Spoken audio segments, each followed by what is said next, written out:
undeniable strikes again. Jose Aldo, I'll tell right you when you what. start to count him out, he comes back and he keeps coming. Yeah. And he got it done again with the unanimous decision win, a shutout against Mm-hmm. Rob Font. Uh, Dominic, thoughts on the fight, and where does this put us currently?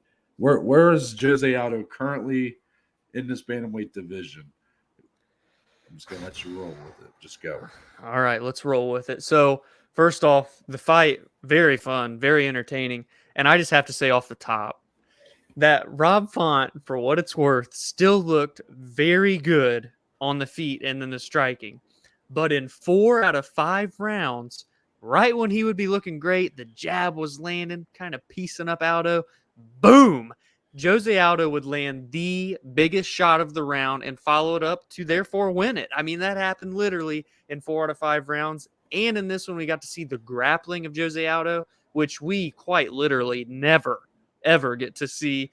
So it was really just a fight where we got to see what all does Jose Aldo still have? How much gas is truly left in that tank? Well, there's still quite a bit left, man, because he's looked ultra tough on the feet still. His kicks were there. The body work was there. The power that he was carrying was what impressed me the most. And I know he didn't finish Rob Font, but he was very close on numerous occasions, which says a lot to me because Rob Font's a guy that's always in tough battles. He's been in wars.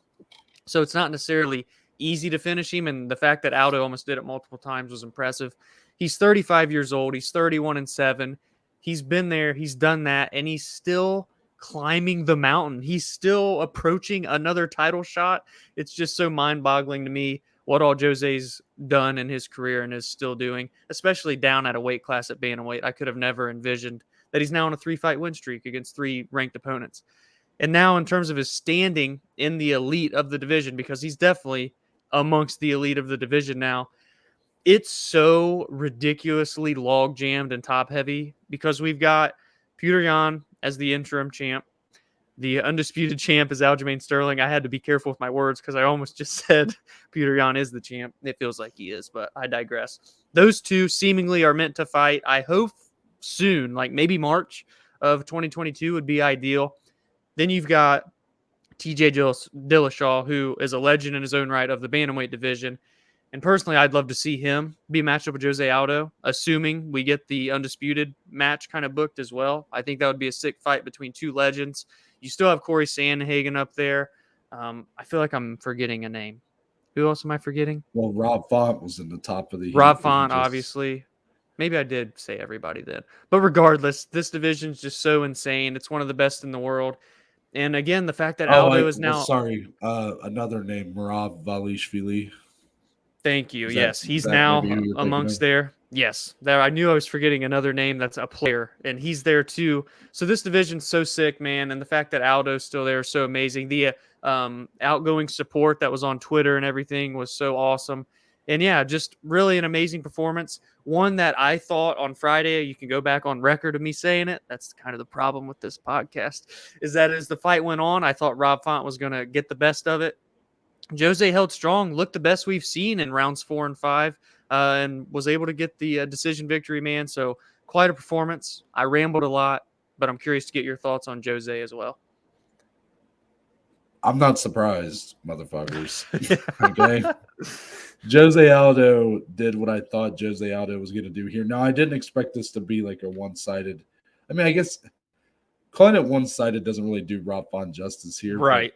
In a way, I mean, it was fine. I didn't expect like a sweep of the cards, you know. Yeah. Which I guess it wasn't because one judge did give one round to Rob Font. But in a sense, the majority online opinion was that this was a 5-0 win for Aldo. Yeah. I didn't expect that, but I did expect Jose Aldo to put up a really good performance here. I will even say he did get tired at times, but overall he held up pretty well. Yeah, for sure. And when he would get tired, he was doing such a good job of landing damaging blows on Rob Font. That was the thing. Rob Font couldn't seem to handle the power that Aldo had in his punches. So anytime Aldo even had his back against the ropes, you know, round 1 was a prime example. Yeah. And that Rob Font was controlling winning that round very handedly. And then within the last 15 seconds, he nearly gets finished. Yeah. So then the point goes to Aldo, because, I mean, it's all about damage, right? Exactly. So, that was kind of the story of this fight. So much so, Dominic, that I'm going to try to word this properly. This was this fight had the second biggest striking deficiency for the winner. I thought it was going to be something like that. Okay, Jose Aldo landed, I forget how many less significant strikes than Rob Font. Yeah. But one. It was the second most in that situation in UFC history. If I had to guess, I haven't seen the numbers, but I would guess Rob Font nearly doubled him up. I would say it was close to that. I think it was somewhere around, I mean, you're pretty close to that. I'm pretty sure Aldo was around the 90, and Rob Font might have been around 170. I could be wrong about that. It could also be, man. There also could have been who got number one, a fight that is very good. Title fight back in 2016, Robbie Lawler winning over Carlos Condit. Oh, look at that.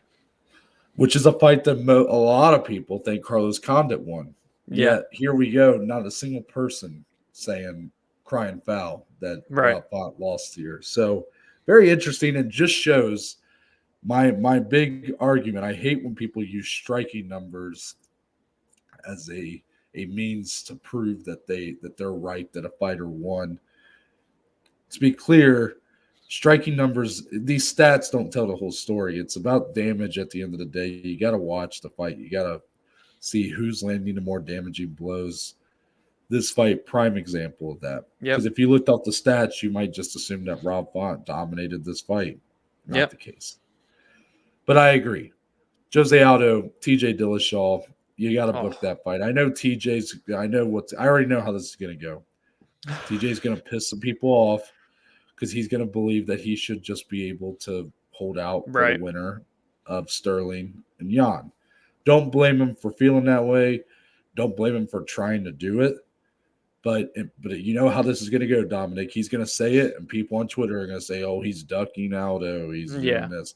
Because people on Twitter are stupid. To put it kindly. No, they're stupid. Oh, okay. But I just thought you had more harsh words. Is all. People fall in. People just.